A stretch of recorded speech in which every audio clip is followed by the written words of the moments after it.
a gente tem que aprender a perdoar a vida, porque a vida, de vez em quando, ela dá chibatada na gente, não tem jeito. A vida dá chibatada em todo mundo, né? Não é perdoar pessoas, se perdoa, é fácil falar se perdoa. A gente tem isso tão enraizado dentro da gente que a gente só sente aquele, né? Só o sentimento tá borbulhando. Então, a gente entender o percurso da vida, né? A gente voltar, dar uns passos para trás e ver a vida com outra perspectiva, faz a gente rever algumas coisas, né? E é isso que eu quero oferecer para vocês. Um caminho de compreensão. 2 fatores marcantes da minha história. E o primeiro é a doença do meu pai, né? Meu pai, eu era muito apegada ao meu pai, e meu pai, ele foi diagnosticado como esquizofrênico, maníaco depressivo, bipolar, enfim, cada médico falava uma coisa, mas eu falo que para ilustrar bem a doença dele, né? Quem aqui já assistiu um filme chamado Uma Mente Brilhante? Né? Um filme muito bom que fala sobre um homem brilhante e que tinha afetado pela doença da esquizofrenia, né? Então, meu pai, quando estava em crise, meu pai tinha esses delírios, essa mania de perseguição, né? E isso me afetou muito quando eu era pequena. E a minha mãe me colocou no artesanato, né? Para pintar tecido, pintar camiseta, pintar pano de prato e tal. E, gente, eu vou falar uma coisa, não sabia por quê, mas naquela época aquilo me fazia bem. Eu não sabia por quê, né? Eu só fazia, né? E daí convivi com a doença do meu pai na infância e na adolescência. E talvez isso tenha sido, assim, um fator que tenha feito eu casar tão cedo também, né? Porque quando meu pai estava em crise, né? Eram situações que, assim, desgastantes, né? Então, acabei casando cedo, muito apaixonada, mas fiz uma péssima escolha na minha vida, né? E casei e vivi um relacionamento abusivo, por 21 anos. E, gente, o que acontece aqui? Espero que vocês não tenham vivido um relacionamento abusivo, né? Mas o relacionamento abusivo faz a gente se sentir burra, feia, inadequada, envergonhada, né? Eu sentia, sabe como que eu sentia? Eu sentia que eu não pertencia ao mundo. Eu sentia que o mundo era como se eu fosse uma espectadora. O mundo passava do meu lado muito rápido. E eu não dava conta de processar tudo que acontecia na minha vida, porque eu estava lá embaixo. Não tinha autoestima nenhuma, gente. Não tinha nada de autoestima. Nada. Zero, né? Eu falo que a imagem mental que vem na minha cabeça é de um carrossel.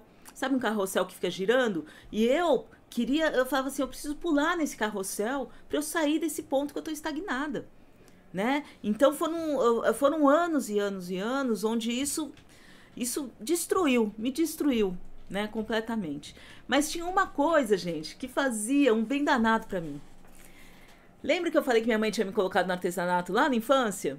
E eu nunca mais larguei, e aquilo cresceu. E o que aconteceu? Virou a minha profissão, e eu comecei a dar aula. Então, nessa época, que foi uma época negra, assim, né? Muito difícil a minha vida, eu já dava aula de artesanato. E lá, naquele mundinho, fazendo atividade manual, fazendo atividade artística, eu sentia que ele não podia me atingir. Aquela pressão que eu tinha no casamento não me atingia. E eu fui ganhando força ali, sabe? Eu fui ganhando força ao ponto de falar assim, não, eu vou me planejar e vou viver sozinha, né? Quer dizer, eu vou conseguir, através desse trabalho, me sustentar. E, gente, foi uma situação, assim, surreal, né? Tenho 4 filhos, mas os 4 moravam comigo na época. Eu aluguei uma casa pela internet, eu fiz as trouxas de roupa, em uma semana fui para outra casa, né? Foi e a gente ainda teve muito problema depois disso, né? Mas, quando eu fiz isso, eu estava, na verdade, lutando pela minha sobrevivência. Eu simplesmente não podia mais viver daquele jeito. Eu comecei a estudar autoconhecimento. E eu comecei a aplicar autoconhecimento com as minhas alunas e comigo mesma. E o resultado foi crescendo, foi dando bom, foi dando certo. E eu continuei estudando e eu continuei aplicando. Até que a minha confiança aumentou o suficiente.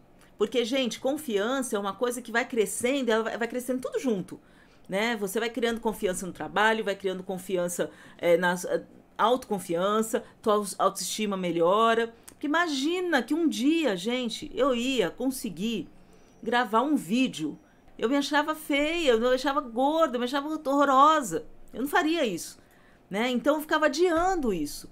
Mas esse trabalho foi me dando confiança e eu criei o curso de Expressão pela Arte. E daí, nesse curso, eu consegui resultados com os alunos. Então não eram mais resultados só meus, eram resultados que estavam dando certo com as outras pessoas também. E sabe, teve o Renato, gente, o Renato ele chegou lá nos últimos segundos, fez a inscrição, mergulhou no curso e um dia ele falou assim pra mim, Séries, você economizou 1 ano de terapia, minha terapeuta me deu alta. Estar aqui é honrar tudo o que o seu curso me trouxe. E, logicamente, eu economizei 1 ano de terapia. Que bom. Então isso bateu em mim assim, que tipo, foi uma virada de chave pra mim, né? Daí lembra que eu falei que quando eu casei, quando eu separei, era só sobrevivência? Eu ainda precisava encontrar brilho nos olhos? Eu encontrei. Eu encontrei nesse curso, eu encontrei com essas experiências. Eu encontrei quando eu percebi que eu conseguia ajudar outras pessoas a escreverem novos rumos para elas também, não só para, né, não era só eu, eram para essas pessoas também, né? E, bom, e daí isso deu origem ao mapa criativo de desafios pessoais, tá? Foi isso que deu origem a esse método.